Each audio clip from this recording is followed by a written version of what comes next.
తాకట్టులో ఉన్న బంగారాన్ని విడిపించి ఆ రోజు ఆన్లైన్ ధరకే కొంటుంది కొమ్మూరి గోల్డ్. నమస్కారం, సుమన్ టీవీకి స్వాగతం. నేను గీతాంజలి. ఇవాళ మనతో పాటు ఉన్న అతిథి ఎక్కిరాల కృష్ణమాచార్యుల గారి శిష్యులు, ప్రముఖ ప్రవచనకర్త. అలాగే వారు ఒక సాఫ్ట్వేర్ జాబ్ చేస్తూ మన ధర్మం గురించి, మన పురాణ ఇతిహాసాల గురించి ఇప్పటి జనరేషన్కు చాలా అర్థమయ్యే విధంగా వీడియోస్ చేస్తూ మనందరికి అందిస్తూ ఉన్నారు. వారే దరహాస్ పాలకులు. వారు సినీ రచయిత కూడా. ఎన్నో కోణాలు ఉన్నాయి. చక్కగా అందరికీ అవగాహన కల్పించడం అనేది వారి ప్రధాన ధ్యేయం అండి. ఇందులో భాగంగా మనం ఇవాళ హనుమాన్ చాలీసా గురించి వివరంగా తెలుసుకోబోతున్నాం గురుగారి ద్వారా. అంటే చాలీసా మనందరం చదివేస్తూ ఉంటాం, కానీ అసలైన అర్థం ఏంటి? అర్థం తెలుసుకుని చదివితే మనకి సంతృప్తితో పాటుగా ఫలితం అందుకున్నంత ఆనందం కూడా ఉంటుంది. అది ఒకసారి చదవనివ్వండి, 11 సార్లైనా, 108 సార్లైనా, ఒక పారాయణంలాగా, ఒక యజ్ఞంలాగా మనం చేసినా కూడా అర్థం తెలుసుకుని చదివితే ఎంత అద్భుతంగా ఉంటుందో కదా. అందులో భాగంగానే ఇవాళ మనం గురుగారితో మాట్లాడి అసలు హనుమాన్ చాలీసా ఎప్పుడు పుట్టింది, ఎలా పుట్టింది, ఎలా మనం చదవాలి, దోహాలు అలాగే శ్లోకాలన్నీ కూడా ఈ 40 ఏ విధంగా పఠించాలి, ఎలా చదవాలి అనేది తెలుసుకుందాం. గురుగారు నమస్కారం అండి. నమస్కారం అండి. గురుగారు, ఇక హనుమాన్ చాలీసా చౌపాయి మొదటి నుంచి అర్థం తెలుసుకుందాము. సో ఇప్పుడు మీరు హనుమాన్ చాలీసా మొట్టమొదటి చూసుకుంటే దోహాలు కాకుండా చౌపాయిలో జయ హనుమాన జ్ఞానగుణ సాగర జయ కపీస తిహులోక ఉజాగర అని వస్తుంది. సో జయ హనుమాన అంటే జయ అనేటువంటి శబ్దంతో మొదలైంది. మీరు ఎప్పుడైనా అబ్జర్వ్ చేస్తే జయ అనేటువంటివి మొదలు పెట్టే విషయాలు చాలా ఉంటాయి, కానీ మీరు ఇది గుర్తుపెట్టుకొని చెప్తాను. జయ హనుమాన జ్ఞానగుణ సాగర జయ కపీస తిహులోక ఉజాగర 2 సార్లు జయ అనే శబ్దాన్ని వాడారు. ఇది గుర్తుపెట్టుకొని తర్వాత మళ్ళీ మాట్లాడదాం. ఈయన ఏమన్నారు? జయ హనుమాన జ్ఞానగుణ సాగర, జ్ఞానము గుణము అనేటువంటి సాగరమునకు అధిపతి అయినటువంటి హనుమంత. జయ కపీస తిహులోక ఉజాగర అంటే కపీసుడు అన్నారు. అంటే కపి అంటే కోతి, కోతికి ఈసుడు అనేటువంటి, అంటే one of the finest of the monkeys అందులో ఉన్నటువంటి వాళ్ళు హనుమంత, నీకు నమస్కారము అంటున్నారు, నీకు జయము కలుగు కాక అంటున్నారు. కానీ అక్కడ ఇంకో అర్థం కూడా ఉంది. జయ కపీస, కపి అంటే ఏంటి? మనస్సు కోతి లాంటిది అంటారు. మనస్సు ఎప్పుడో చోట ఉండదు, మనస్సు మర్కటం లాంటిది అంటారు. చంచలమైనటువంటి మనస్సు. ఆ మనస్సుకి ఈశుడైనటువంటి వాడు అంటే మనోజవం మార్తతుల్య వేగం జితేంద్రియం బుద్ధిమతాం వరిష్టం అంటాం కదా. అంటే ఇంద్రియములను, బయట కనిపించేటువంటి పంచేంద్రియములు, జ్ఞానేంద్రియములు, కర్మేంద్రియములు, వీటన్నిటి యొక్క సమ్మేళనంతో పాటు మనస్సును కూడా, అంటే కపి అంటే కోతి వంటి మనస్సును కూడా అదుపులో పెట్టినటువంటి ఈశుడు అంటే జితేంద్రియుడు అనేటువంటి అర్థం వచ్చేటట్టు కూడా చెప్పారు. జయ కపీస తిహులోక ఉజాగర అంటే 3 లోకములలో ఉన్నటువంటి వాడా, 3 లోకముల్లోనూ పొగడుతున్నటువంటి వాడా, అటువంటి వాడు అని చెప్పి హనుమంతుడికి జయము కలుగుగాక అని చెప్పారు. చెప్పి రామదూత అతులిత బలరామ అంజని పుత్ర పవనసుతనామ. మీరు అబ్జర్వ్ చేస్తే మొత్తం రామాయణంలో రాముడి యొక్క దూతగా హనుమంతుడు రాయబారం చేసేవాడిని కదా దూత అంటారు. దూతగా చేసింది ఒక్కసారే. రాముడు సీత దగ్గరికి వెళ్ళమనేసరికి సీతను వెతుకోవడానికి వెళ్ళాడు, కానీ సీత చెప్పిన మెసేజ్ను కూడా ఇటు తీసుకొచ్చారుగా. సో సీతాదూతను కూడా అనొచ్చుగా. కానీ అక్కడ చెప్పే అర్థం ఏంటంటే రామదూత అన్నాము అంటే సీతదూత కూడా, ఎందుకంటే రాముడు సీత వేరు కాదు కదా. ఆ విషయాన్ని కూడా చెప్పారు ఆయన. రామదూత అతులిత బలధామ, అతులితము అంటే తుల్యము కానటువంటి, సమానం ఇంకెవరూ లేరు, there is no one near to you. అతులిత బలధామ అంజని పుత్ర పవనసుతనామ. ఇక్కడ వస్తుంది అసలేంది ఏంటంటే అంజనీ పుత్రుడు ఈయన అన్నారు. అంటే నాన్నగారిని కాసేపు పక్కన పెడతాం. నాన్నగారు వాయుకుమారుడా, లేకపోతే కేసరి నందనుడా, లేకపోతే రుద్రాంశుడా, ఇది పక్కన పెడదాం. అంజని పుత్ర అంటే అంజనాదేవికి పుట్టినటువంటి వాడు. ఈ అంజనాదేవి ఇదివరకు ఒక అప్సరస. ఆ అప్సరస ఒక ముని శాపం వల్ల వానర స్త్రీగా పుట్టింది. ఒక వానర స్త్రీగా అంటే కొంచెం కోతి లక్షణాలు ఉన్నటువంటి స్త్రీ, అంటే చూడ్డానికి ముఖ కవలికలు ఉన్నటువంటి స్త్రీలా పుట్టింది. ఆవిడ యొక్క గర్భంలో పుట్టాడు ఈయన. ఎందుకు పుట్టాడు అంటే మనం రామాయణం రిఫరెన్స్ తీసుకోవాలి. రామాయణం రిఫరెన్స్లో మొట్టమొదట అసలు రాముడు దిగిరాకన్నా ముందు రావణాసుడు ఆల్రెడీ ఇక్కడ ఉన్నాడు. రావణాసుడికి ఒక వరం ఉంది. ఏంటి వరం? నరులు వానరులు తప్ప ఇంకెవరితోనూ ఆయనకు మరణం చెందదు. సో నరుడు దిగాలి, నారాయణుడు నరుల్లా దిగి రావాలి, అలాగే వానరులు రావాలి. వానరులు రావాలి అంటే మిగతా దేవతలందరూ కూడా వానరుల యొక్క అంశలో రావాలి. సో అప్పుడు బ్రహ్మగారు ఏం చెప్తారంటే, దేవతలందరితో ఆయన చెప్పింది ఏంటంటే, మీకు అందరికీ కూడా పార్వతీదేవి శాపం ఉంది. ఏంటి? కుమార సంభవంలో మీరు చూసుకున్నట్లయితే శివపార్వతుల యొక్క విషయంలో దేవతలందరూ అడ్డుపడ్డందుకు పార్వతీదేవి దేవతలందరికీ శాపం ఇస్తుంది. ఏంటంటే దేవతా స్త్రీలు ఎవ్వరూ కూడా గర్భం దాల్చలేరు అంటుంది.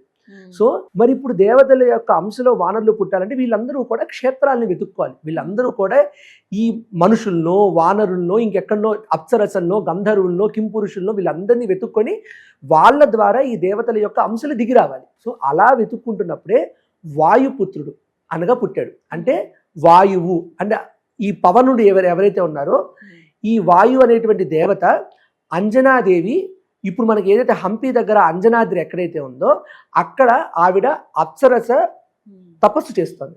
తపస్సు చేస్తే వాయువు వచ్చి ఆవిడ్ని పరిష్వంగం కావించాడట. పరిష్వంగం కావించినప్పుడు ఆవిడికి అర్థమైంది, ఏంటి ఎవరో వచ్చి నన్ను పట్టుకుంటున్నారు ఏంటంటే, అమ్మ ఇది దేవతాంశ, నాలో ఉన్నటువంటి దేవతాంశ నీ గర్భంలో రావాలి కాబట్టి నేను నీ దగ్గరకు వచ్చాను. నేను నిన్ను చెరచకుండా, డ్యామేజ్ చేయకుండా నీ క్షేత్రంలో నా అంశను నేను పెడతాను. వాడు వానరుడుగా పుట్టి రామకార్యానికి, దైవ కార్యానికి ఉపయోగపడతాడని చెప్తాను అనమాట. అయితే ఇది ఒకటి. కానీ వాయుపుత్రుడుగా ఉన్నటువంటి హనుమంతుడు రుద్రాంశగా ఎలా ఉన్నాడు అనేది నెక్స్ట్ వచ్చే చౌపాయిలో మాట్లాడుకుందాం. సో ఇప్పుడైతే అంజని పుత్ర పవనసుత నామ. పవనసుతుడు ఎందుకు అయ్యాడంటే వాయుదేవుడు పరిష్వంగం కావించడం వల్ల వాయుదేవి యొక్క అంశతో అంజనాదేవి యొక్క క్షేత్రంలో హంపి దగ్గర ఉన్నటువంటి అంజనాద్రి కొండ మీద ఆవిడ తపస్సు చేస్తుంటే అక్కడ హనుమంతుడు పుట్టాడు. ఓకే, దాని తర్వాత ఏమొస్తుంది?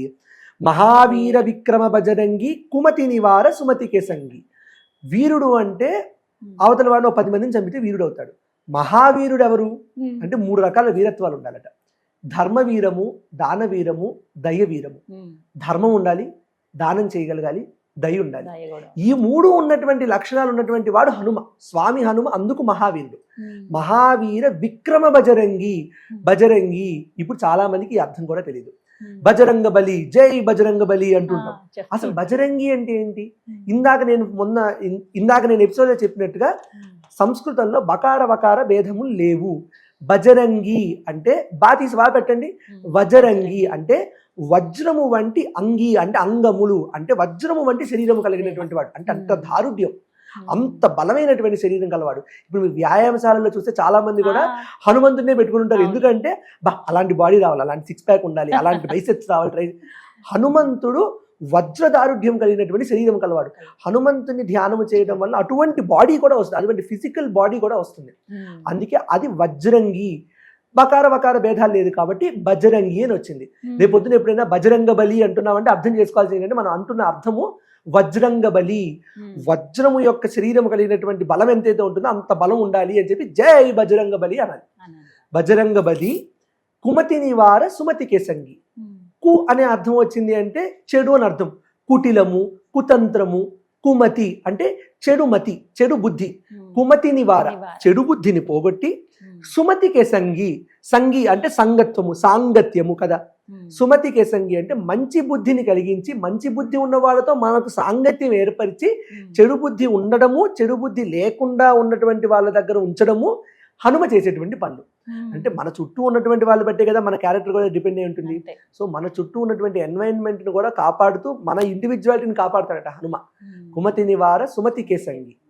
కంచనవరణ విరాజ సువేష కానన కుండల కుంచిత కేశ. స్వర్ణ శైలాభదేహం అంటారు. అంటే ఒక బంగారు కొండ అలా నించుంటే ఎలా ఉంటుందో అంతటి బంగారు వర్ణంలో ఉండిపోతారట హనుమంతుడు. చాలా సుందరంగా ఉంటారు, చాలా సుందరం. ఎందుకంటే సుందరం రామం, సుందరం సీత, సుందర వనం, సుందర హనుమం, సుందర కాండం. ఇంతకన్నా సుందరమైనటువంటిది ఏంటని చెప్తారు కదా. ఇంతకన్నా సుందరమైనది లేదంటే హనుమంతుడి స్వరూపాన్ని ఇక్కడ మనం చూసుకోవాల్సింది ఏంటంటే కంచనవరణ విరాజ సువేష కానన కుండల కుంచిత కేశ అంటే హనుమంతుడి యొక్క స్వరూపాన్ని చెప్తున్నారు. కంచన వర్ణ అంటే వర్ణము, కంచన వర్ణ విరాజ సువేష అంటే ఎంత అద్భుతంగా ఉన్నావయ్యా, బంగారు రంగులో మెరిసిపోతున్నావు. కానన కుండల కుంచిత కేశ, చెవులకి కుండలాలు పెట్టుకుని ఉన్నాడట. కానన కుండల కుంచిత కేశ, అటువంటి రూపం ఉండి. కుంచిత కేశము అంటే ఈ జుట్టు ముడిబంధం వేసి ఉన్నాడట ఆయన.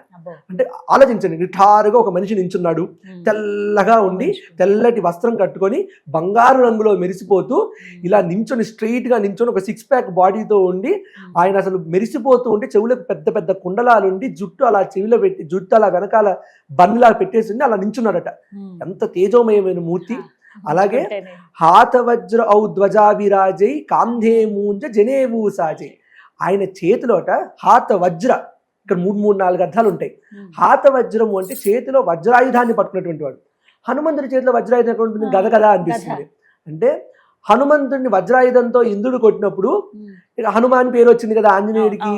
సో ఆ వజ్రాయుధాన్ని కొట్టాక ఇంద్రుడంతటి వాడు హనుమ ఈ వజ్రాయుధం కూడా నువ్వు తీసుకో, ఎప్పుడు నీకు కావాలంటే ఆ వజ్రాయుధం చేతికి వస్తుందని అని చెప్పాడట. అందుకే హనుమంతుడికి ఓ చేతిలో వజ్రాయుధం ఉంటుందట. కాదు హాత వజ్ర అంటే ఆ చెయ్యే వజ్రం లాంటిది, కొడితే వెళ్ళిపోతాడు ఎక్కడికో. వజ్రాయుధం లాంటి చెయ్యి పిడికిలతో, ఎందుకంటే హనుమంతుడు పిడికిలి ఘాతాలతో ముష్టి ఘాతాలతో ఎంతమంది రాక్షసుల్ని చంపాడు, ఇక్కడ 1000 రాక్షసుల్ని చంపేశాడు. ఆ చెయ్యే వజ్రం లాంటిదట. హాత వజ్ర ఔర్ ధ్వజావిరాజ్, ఔర్ అండ్ ఔర్ ధ్వజావిరాజే అంటే ఇంకో చేత ధ్వజం పట్టుకున్నాడట.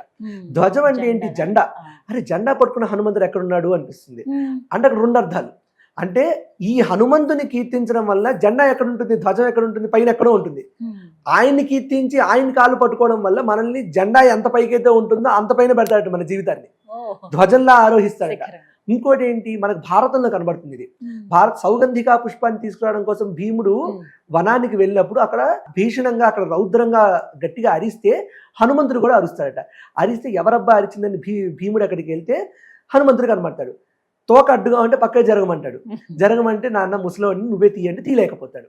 తర్వాత ఇద్దరు రియలైజ్ అయినప్పుడు తెలిసేది ఏంటంటే, ఓ నువ్వు వాయుపుత్రుడివే నేను వాయుపుత్రుడిని. ఇద్దరు రియలైజ్ అయ్యాక భీముడు ఒక మాట తీసుకుంటాడు, యుద్ధం అవసరం వచ్చినప్పుడు నువ్వు ధ్వజాన్ని ఆరోహించాలి అంటే అలాగే అని మాటిస్తాడు. అందుకు అర్జునుడు నరనారాయణుల యొక్క రథం పైన ధ్వజాన్ని పట్టుకొని ఉన్నటువంటి వాడు హనుమంతుడు అక్కడ ఉంటాడట. సో ధ్వజావిరాజై ఇదొకటి.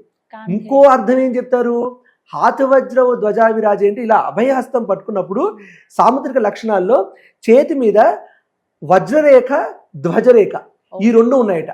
తులసీదాస్ గారికి నిజంగా అభయహస్త కనబడిందేమో, వజ్రరేఖ ధ్వజరేఖ కనబడిందేమో. హాత్ వజ్ర ధ్వజావిరాజే, ఆ చేతిలోనే వజ్రము ధ్వజరేఖ 2 కనబడుతున్నాయి అన్నారేమో.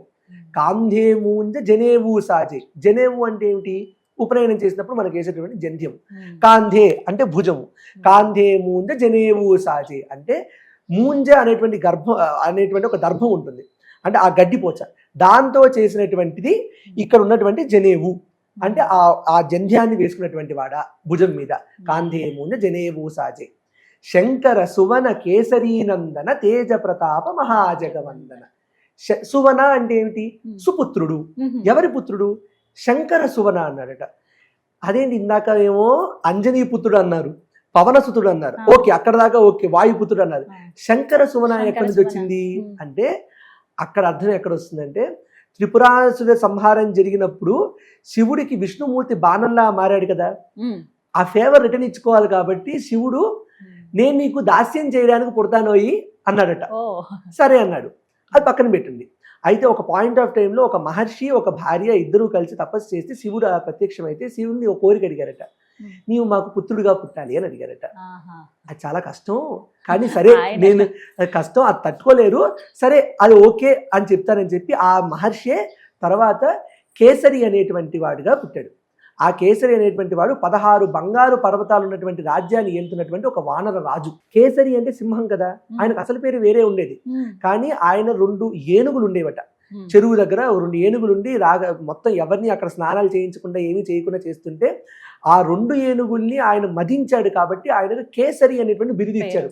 సింహం కాదా, సో కేసరి అనేటువంటి వాడు ఆయన. ఆ కేసరి యొక్క నందనుడు ఎలా పుట్టాడు అంటే మనకి ఇక్కడ వెంకటాచలం కథ వస్తుంది. పార్వతీ పరమేశ్వరులు మాటిచ్చారు కదా, పార్వతీ పరమేశ్వరులు మాటిచ్చారు కాబట్టి పుత్రుడుగా పుడతారన్నారు కాబట్టి పార్వతీ పరమేశ్వరులు ఇద్దరు ఒకనాడు ఇక్కడ వానర స్త్రీలుగా విహరిద్దామని చెప్పి ఇక్కడ ఉన్నటువంటి వెంకటాచలంలో ఉన్నటువంటి అంజనాద్రికి వచ్చారట. అందుకే మనకి కనిపించే అది ఉంటుంది కదా డిఫరెన్స్, ఎక్కడ పుట్టాడు హనుమ, హంపీలోనా వెంకటాచలంలోనా అంటే వెంకటాచలంలో పార్వతీ పరమేశ్వర్లు ఇద్దరు వానర దంపతులుగా వచ్చి ఇక్కడ ఉన్నారట. ఇక్కడ ఉన్నప్పుడు రుద్రుని యొక్క అంశను అగ్నిదేవుడికి ఇచ్చారు. అంటే ఆయన అగ్నికుమారుడు కూడా. రుద్రుని యొక్క అంశను అగ్నికి ఇస్తే అగ్ని తట్టుకోలేక అది వాయువుకి ఇస్తే వాయువు ఇక్కడి నుంచి ఆ రుద్రుని యొక్క అంశను తీసుకెళ్లి అక్కడ హంపి దగ్గర అంజనాదేవి దగ్గర తపస్సు చేసినటువంటి అప్సరస్ అయినటువంటి అంజనాదేవికి ఆ అంశను ఇస్తే అక్కడి నుంచి పుట్టినటువంటి వాడు హనుమంతుడు. స్వయం రుద్రాంశ, రుద్రుడే శివుడే ఇలా హనుమంతుడిగా పుట్టాడు. ఎందుకంటే అక్కడ ఆయన మాట ఇచ్చాడు కదా, నేను నీకు దాస్యం చేస్తానని మాట ఇచ్చాడు. అయితే అక్కడ నారాయణుడు ఉన్నప్పుడు మనకు సతీదేవి వియోగం జరిగిన తర్వాత శివుడు మొత్తం ఛాయా సతీదేవిని ఇలా భుజం మీద పెట్టుకుని అలా తాండవం చేస్తూ ఉన్నాడు కదా. తాండవం చేస్తున్నప్పుడు మరి శివుడు అల్లకల్లోలం అయిపోతుంటే ప్రపంచం అంతా ఏమైపోతుంది. అందుకే నారాయణుడికి బ్రహ్మ ఏం చెప్తాడంటే, నువ్వు ఆ సతీదేవి యొక్క శరీరాన్ని నీ సుదర్శన చక్రంతో ఖండాలుగా చేస్తే తప్ప, ఆ బరువు దిగితే తప్ప శివుడు నార్మల్ అవ్వడనేసరికి శివుడికి తెలియకుండా శివుడు ఎప్పుడైతే కాలు నేల మోపుతున్నాడో అప్పుడు ఆ శరీరం ఖండనయ్యేలాగా అలాగా నారాయణుడు ఆ ఛాయా సతీదేవి శరీరాన్ని సుదర్శన చక్రంతో ఖండాలుగా చేశారని చెప్పి ఆ ఖండాలు ఎక్కడైతే పడ్డాయో అక్కడ శక్తిపీఠాలు ఆవిర్భవించాయని చెప్తారు. ఈ విషయం తర్వాత శివుడికి తెలిసింది కదా. శివుడికి తెలిసేసరికి అదే ఇంత పని చేస్తావా, నీకు అసలు భార్యా వియోగం అంటే ఏంటో తెలుసా, నా భార్యను కోల్పోయిన ఇలా ఉంటే నా భార్య ఛాయా సతీదేవిని కూడా నాకు ఉంచవా, నువ్వు కూడా భార్యా వియోగాన్ని పొందువు కాక అని నారాయణుని శపించాడట శివుడు. అందుకు రాముడు పుట్టడము, రాముడు భార్యా వియోగాన్ని చేయడము జరిగింది. కానీ తర్వాత ఏమన్నాడు, దాస్యం ఇస్తానని చెప్పాను కదా, నేనే మిమ్మల్ని కలుపుతానన్నాడట. అందుకు హనుమ వచ్చాడు. హనుమ రూపంలో వచ్చింది సాక్షాత్తు శివుడే. శివుడే కాదు, ఆ శివుడికి ఉన్నటువంటి ఏకాదశ రుద్రులు ఈ వానర వీరుల్లో కొంతమంది, జాంబవంతుడు, నలుడు, నీలుడు, మైందుడు, వీళ్ళందరూ రకరకాల మంది, వీళ్ళందరూ కూడా ఏకాదశ రుద్రుల్లో రుద్రాంశతో పుట్టినటువంటి వాళ్ళే. సో ఇలా రుద్రుడు కూడా అంశగా పుట్టినటువంటి వాడు అనమాట. శంకర సువన కేసరి నందన, కేసరి అనేటువంటి నాన్న, కేసరి నందన తేజ ప్రతాప మహాజగవందన, నీ తేజస్సు నీ ప్రతాపము ప్రపంచ మొత్తం యావత్తు జగత్తు కూడా నీకు నమస్కారం పెడుతుంది నాయన. తేజ ప్రతాప మహాజగవందన విద్యావాన గుణీయతి చాతుర రామకాజ కరివేకో ఆతుర.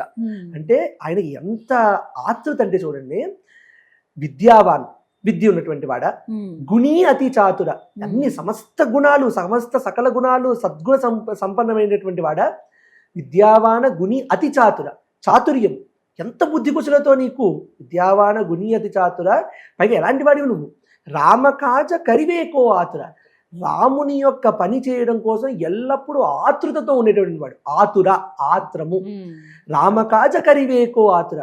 ఎందుకంటే సముద్ర లంఘనం చేసినప్పుడు మధ్యలో మైనాకుడు వచ్చాడు, సురస్ వచ్చింది, లంకిని వచ్చింది. మైనాకుడు పాపం ఏమడిగాడు, పాపం ఇంద్రుడికి భయపడి మైనాకుడు సముద్రంలో దాక్కున్నాడు. మైనాకుడు అలా పైకి వచ్చి, నాయన నువ్వు రామకార్యానికి వెళ్తున్నావు కదా, కాసేపు సేద తీరు, కొన్ని ఫలాలు తీసుకో అంటే, నేను రామకార్యంలో ఉన్నా, నేను ఆగడం కుదరదని చెప్పి మైనాకుడు కోసం అలా కాలు పెట్టి వెళ్ళిపోతాడు. అర్జెంటుగా రాముడి పని చేసేయాలి. పైగా ఏదో ఆదిపురుష సినిమాలో చూపించినట్టు ఉండదండి లంక. లంక ఎంత బంగారుమయమైనటువంటిది అంటే, అసలు ఒక విండో చూస్తే ఆ విండోకి వజ్రాలు, వైడూర్యాలు, కెంపులు ఇవన్నీ పెట్టుంటే ఆ విండో చూస్తూ ఉండాలనిపిస్తుందట. అంత అందమైనటువంటి లంకలో దిగి అలా చూస్తే అయిపోవచ్చుగా, లేదు నా పని ఏంటి, సీతమ్మని వెతకాలి, సీతమ్మని వెతకాలని చెప్పి వెళ్ళిపోయాడు. రాముడి యొక్క పని చేయడం కోసం నిరంతరము ఆతృతతో ఉన్నటువంటి వాడు హనుమంతుడు. అటువంటి ఆతృతతో ఉన్నటువంటి వాడ రామకాజ కరివేకో ఆతుర అని చెప్పి, ప్రభు చరిత్ర సునివేకో రసియా రామలఖన సీతామన బసియా. ఇందాక చెప్పాం కదా, ఎత్ర ఎత్ర రఘునాథ కీర్తనం తత్ర తత్ర కుతమస్తకాంజలిమని. ప్రభు చరిత్ర సునివేకో రసియా, రాముని, ప్రభు అంటే రాముడు, రామప్రభు యొక్క చరిత్ర ఎక్కడ చెప్తున్నారో ఆ రసమును ఆస్వాదించడం కోసం నువ్వు అక్కడికి వచ్చేస్తావా. ప్రభు చరిత్ర సునివేకో రసియా రామ లఖన సీతామన బసియా, రామ లక్ష్మణ సీతమ్మ వాళ్ళను ఎప్పుడూ మనస్సులో పెట్టుకున్నటువంటి వాడా.